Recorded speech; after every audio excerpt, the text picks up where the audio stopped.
Bonjour, peuple congolais. C'est un moment grave. En ce dimanche de Pentecôte, je voudrais informer la communauté internationale, le président Emmanuel Macron, que notre peuple, je disais, était en danger. La preuve ainsi faite. Alors, pendant que M. Sassou Nguesso, avec la complicité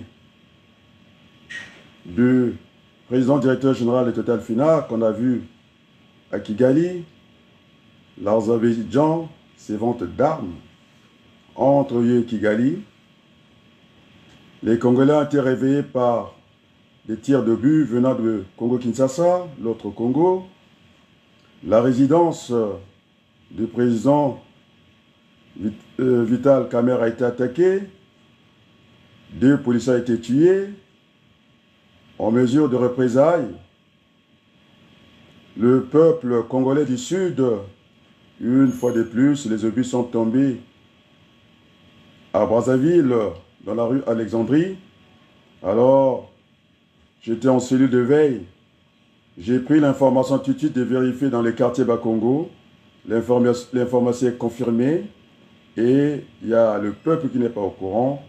Quand on disait qu'on avait des généraux les plus incrédules, c'est-à-dire une armée la plus bête à la tête de ces généraux, aucune sirène n'a retenti à Brazzaville pour mettre le peuple à l'abri.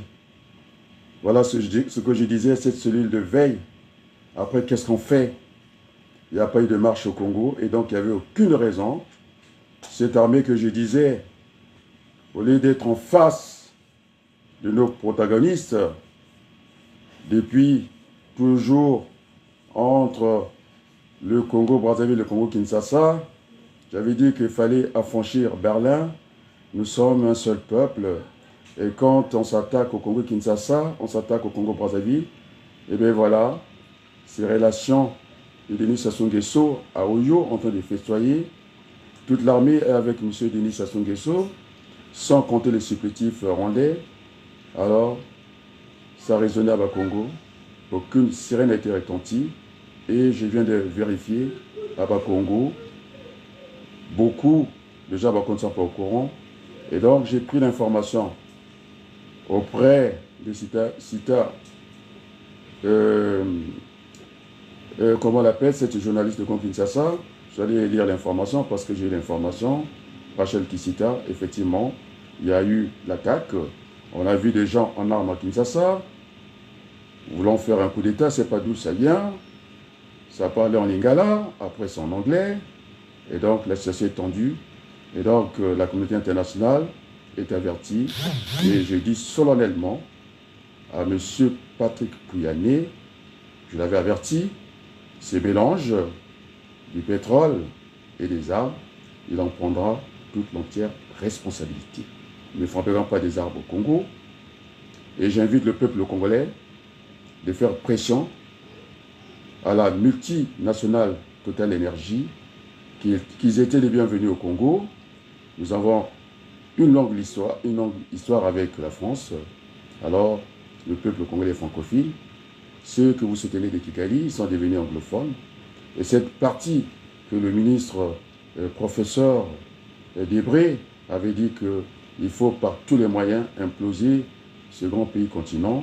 Alors depuis nos parents, il n'y a pas la guerre avec Kinshasa, ce sont les mêmes familles, de Ngalema, Ngalemi, la reine, Ngalema pardon, au roi Makoko, c'est la même famille. Il y a Manyanga belge, et nous avons Manyanga Congo, et à un certain moment, sans traverser les eaux, il y a une partie du Congo-Kinshasa qu'on retrouve au Congo-Brazzaville, c'est ce que disait Mwanda Nsemi. On enterre au Congo, du côté des Manyanga, vous avez la moitié du corps qui est du côté de Congo-Kinshasa et l'autre partie du corps du côté de Congo-Brazzaville. Alors, nous devons affranchir Berlin. Et puis, voilà, les menaces, tout le monde a entendu les menaces de Paul Kagame, qui est soutenu, en tout cas, par le pétrole. Il n'y en a pas, en tout cas, Kigali. Alors, deux, en tout cas, je disais, c'est trio maudit. Alors, on ne serait pas étonné, un de trois poisons sera assassiné. Alors, il faut arrêter ces ventes d'armes. On les vend comme des cacahuètes. Voilà, je disais qu'il fallait être en cellule de veille. Alors, j'alerte le peuple du Sud-Brazzaville.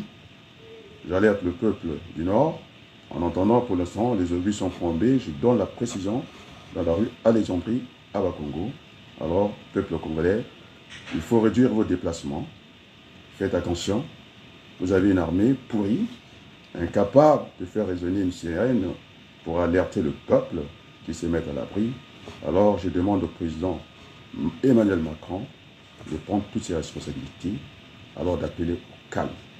Sur ce, je vous dis un grand merci. Peuple congolais, restez à l'écoute.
Merci beaucoup.